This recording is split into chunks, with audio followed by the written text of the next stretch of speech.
Very different ஆன மெத்தடில் செய்ய போகிறோம். ஸோ இந்த வீடியோ கண்டிப்பாக என்ன வரைக்கும் பாருங்கள், ஸ்கிப் பண்ணாமல். நாங்கள் இன்றைக்கி 3 கிலோ சிக்கன் பிரியாணி செய்கிறோம். அதுக்கு தேவையான இன்க்ரீடியன்ட்ஸ் எல்லாமே ரெடி பண்ணி வச்சாச்சு. இப்போ வாங்க பிரியாணி செய்யலாம். ஸோ 3 கிலோ பிரியாணிக்கு 1 கிலோ ஆயில் சேர்த்துக்க போகிறேன். இந்த ஆயில் உங்களுக்கு அதிகமாக ஃபீல் பண்ணிங்கன்னா ஆயில் கொஞ்சம் குறைச்சிக்கோங்க. ஸோ இப்போ ஒரு 100 ml நெய்யில் நம்ம வந்து 50% நெய் வந்து இப்போ சேர்த்துக்க போகிறோம் இந்த ஆயிலோட. இன்னும் ஒரு 50% கீ வந்து நம்ம கடைசியில் ஆட் பண்ணுறோம். நீங்கள் வந்து அதிகமாக கீ ஆட் பண்ணோம்னா வசதியானவங்க இருந்தீங்கன்னா நீங்கள் அதிகமாக கீ ஆட் பண்ணிக்கோங்க, நோ ப்ராப்ளம். பஸ் ஆஃபர் மாத்தோட இப்போது ஒரு 2 இன்ச்சு அளவுக்கு பட்டை, அப்புறம் ஒரு 10 ஏலக்காய், ஒரு 15 கிராம்பு, அப்புறம் நட்சத்திரப்பூ வந்து ஒரு 3, அப்புறம் ஸ்டோன் லீஃப் வந்து கொஞ்சம் சேர்த்துக்கோங்க. ஸோ கரம் மசாலா எல்லாம் ஆட் பண்ண பிறகு உடனே நீங்கள் வந்து வெங்காயத்தை வந்து சேர்த்துக்கலாம். வெங்காயம் நான் வந்து 3 கிலோ பிரியாணிக்கு 1.5 கிலோ வெங்காயம் வந்து சேர்த்துருக்கேன். ஸோ வெங்காயம் நல்லா ப்ரௌன் கலர் ஆகட்டும். இந்த ஸ்டேஜில் நீங்கள் கேஸ் ஃப்ளேம் வந்து ஹையில் வச்சுக்கோங்க. அப்போ தான் வெங்காயம் வந்து சீக்கிரம் ப்ரௌனிஷ் ஆகிடும்.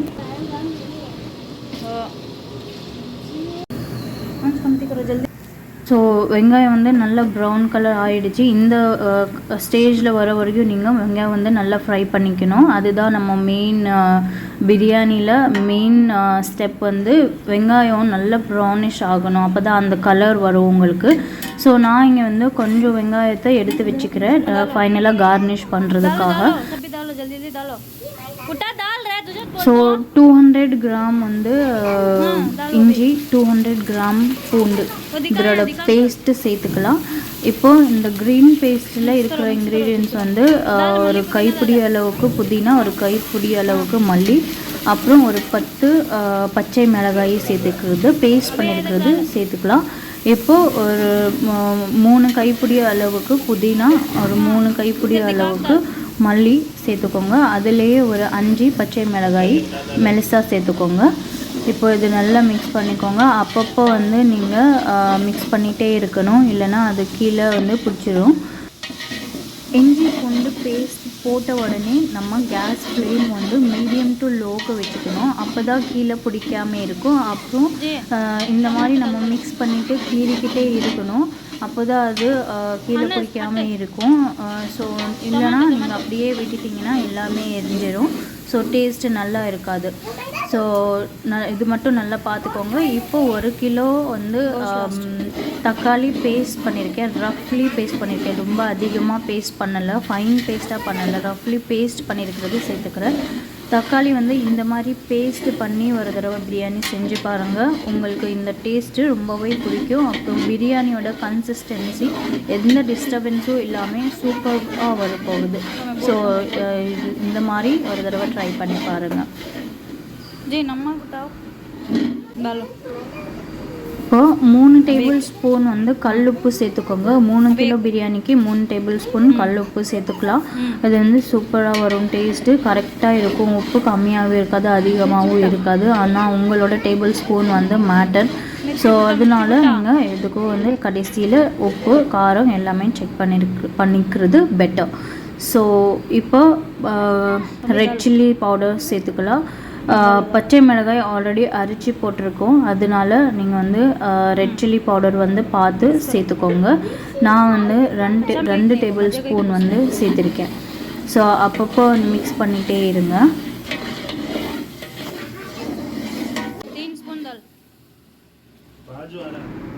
இப்போ மல்லித்தூள் வந்து 3 டேபிள் ஸ்பூன் அளவுக்கு சேர்த்துக்கோங்க. ஸ்பூன் சின்னதாக இருந்தனால கொஞ்சம் வந்து எக்ஸ்ட்ரா ஸ்பூன்ஸ் வந்து சேர்த்துருக்கேன். டேபிள் ஸ்பூன் அளவுக்கு தான் நீங்கள் வந்து அந்த மெஜர்மெண்ட் வச்சுக்கோங்க. 3 டேபிள் ஸ்பூன் போட்டாலே போதுமான அளவுக்கு இருக்கும்.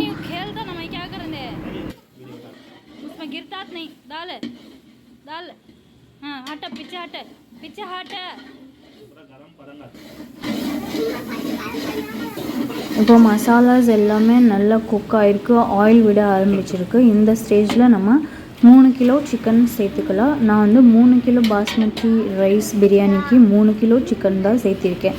ஏன்னா நம்ம வந்து இந்த பிரியாணி டிஸ்ட்ரிபியூட் பண்ண போகிறோம் நீடி பீப்புளுக்கு. ஸோ அதனால நாங்கள் பீசஸ் வந்து கம்மியாக இருக்கக்கூடாது இல்லையா, அதனால 3 கேஜிக்கு 3 கேஜி சிக்கன் தான் சேர்த்திருக்கோம். ஸோ சிக்கன் வந்து அதிகமாக இருந்தால் தான் நமக்கு பிரியாணி நல்லா இருக்கும், டேஸ்டியாக இருக்கும். அப்புறம் பீசஸ் வந்து எங்களுக்கு கம்மியாக இருக்காது சாப்பிட்றப்போ. ஸோ இப்போ 1/2 லிட்டர் தயிர் சேர்த்துக்கோங்க. சிக்கன் ஆட் பண்ணி நல்லா மிக்ஸ் பண்ணி விட்டுட்டு அது பிறகு 1/2 லிட்டர் தயிர் சேர்த்துட்டு நல்லா மிக்ஸ் பண்ணிக்கோங்க இன்னொரு தடவை.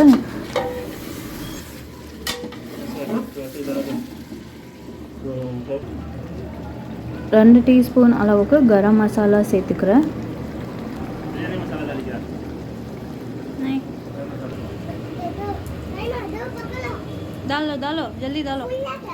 இப்போ 100 கிராம் பிரியாணி மசாலா சேர்த்துக்கிறேன்.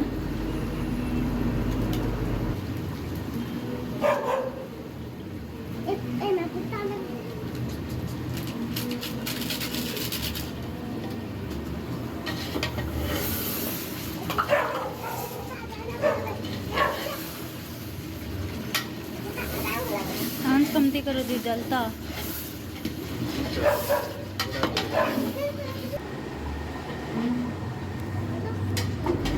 ஸோ பாஸ்மதி ரைஸ் வந்து ஏற்கனவே ஊற வச்சாச்சு, 1/2 hour முன்னாடியே ஊற வச்சாச்சு.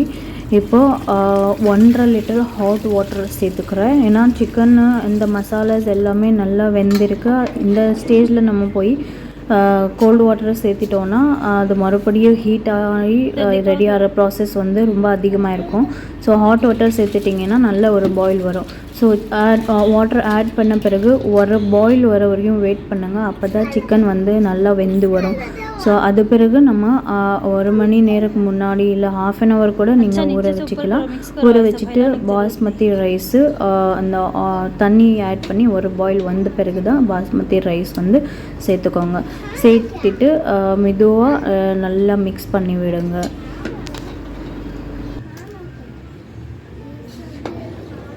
இந்த பிரியாணி செய்கிறப்போ எப்போவுமே வந்து தண்ணி வந்து ரைஸோட கொஞ்சமாக தான் மேலே இருக்கணும்.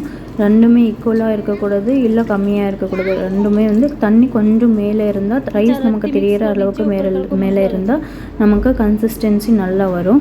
இப்போ ஒரு லெமன் ஜூஸ் சேர்த்துக்கிட்டேன். லெமன் ஜூஸ் வந்து மேண்டட்ரி. இந்த நேரத்தில் தான் சேர்த்துக்கணும். ரைஸ் ஆட் பண்ணி ஒரு பாயில் வந்த பிறகு தான் சேர்த்துக்கணும். ஏன்னா ரைஸு ஒன்றுக்கு ஒன்று ஒட்டிக்காது, எங்களுக்கு நல்லா பூ மாதிரி வரும். ஸோ அதுக்காக லெமன் வந்து நீங்கள் தண்ணியை சேர்த்த பிறகு தான் ஆட் பண்ணிக்கணும்.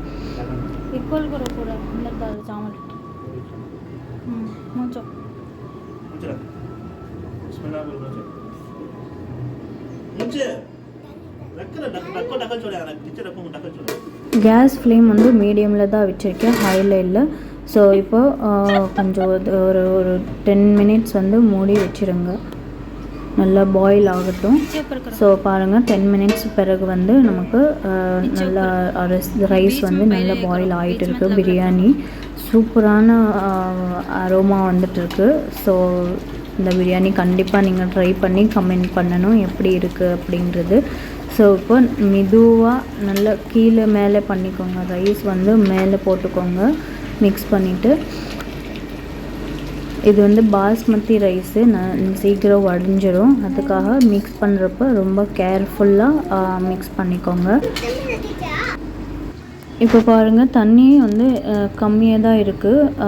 இந்த ஸ்டேஜில் நம்ம திக்கான ஒரு தவா வந்து ஸ்டோவுக்கு மேலே வச்சுக்கலாம். இப்போ கேஸ் ஃப்ளேம் ஹையாக வச்சுக்கோங்க. தண்ணி இன்னும் இருக்குது பாருங்கள், ரொம்ப ட்ரை கூட ஆகலை. இந்த நேரத்தில் நீங்கள் தவா வச்சாதான் அது வந்து கீழே பிடிக்காமல் இருக்கும், பிரியாணி சூப்பராக வரும். ஸோ தவா வச்ச உடனே ஃப்ளேம் வந்து ஹையில் வச்சுக்கோங்க. ஒரு 5 minutes அளவுக்கு தவா நல்லா ஹீட் ஆகட்டும். ஹீட் ஆகிற வரைக்கும் வந்து நல்லா ஒரு ஹை ஃப்ளேமை வச்சுக்கிட்டு அது பிறகு வந்து நீங்கள் மீடியம் ஃப்ளேமில் ரைஸ் இப்படி ஈக்குவல் பண்ணிக்கோங்க. ஈக்குவல் பண்ணிவிட்டு இந்த ஃப்ளேம் வந்து மீடியம் ஃப்ளேமில் வச்சுக்கோங்க ஒரு 20 to 15 மினிட்ஸ் வரைக்கும். இப்போ நம்ம ஃபஸ்ட்டில் எடுத்து வச்ச ஆனியன் வந்து இதில் மேலே டாப்பில் கார்னிஷ் பண்ணிக்கலாம். ஸோ இப்படி செஞ்சிங்கன்னா அதோட ஃப்ளேவர் வந்து ஃபுல்லாக அதில் இறங்கிடும், உங்களுக்கு டேஸ்ட்டு சூப்பர்வாக வரும். ஸோ ஆனியன் ஆட் பண்ண பிறகு கீ ஆட் பண்ணிக்க போகிறேன். கீ வந்து மீதி நம்ம 50% கீ வச்சுருந்தோம் இல்லையா, அதே கீ இப்போ இதில் ஆட் பண்ணிக்க போகிறேன். ஸோ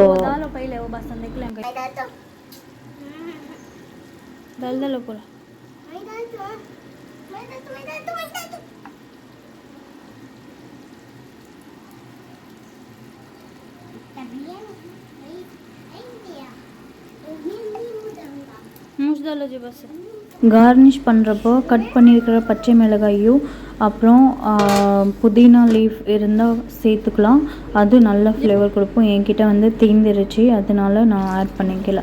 இப்போ நல்லா கவர் பண்ணிக்கோங்க. கவர் பண்ணிவிட்டு இது ஹாட் வாட்டர், ஒரு பெரிய பேனில் ஹாட் வாட்டர் ஊற்றிட்டு ஹாட் வாட்டர் வச்சுக்கலாம். ஏன்னா சார்கோல் இருந்தால் சார்கோல் வைப்பாங்க, ஸோ அது இல்லாதனால ஹாட் வாட்டர் நம்ம ஒரு பேனில் ஊற்றி வச்சுக்கலாம். ஸோ வாங்க பிரியாணி எப்படி இருக்குங்கிறது பார்க்கலாம். ஆஃப்டர் 15 மினிட்ஸ் வந்து நாங்கள் ஓப்பன் பண்ணிகிட்ருக்கோம். ஸோ பாருங்கள், மாஷா அல்லாஹ், இந்த பிரியாணி பார்க்கவே எவ்வளோ அட்ராக்டிவாக இருக்குது பாருங்கள்.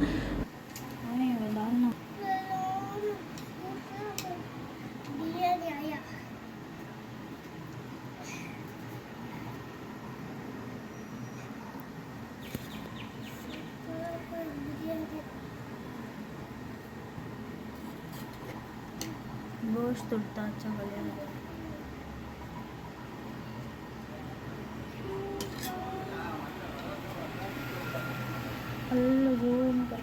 स्लो में रखो बेटा जी, स्लो में.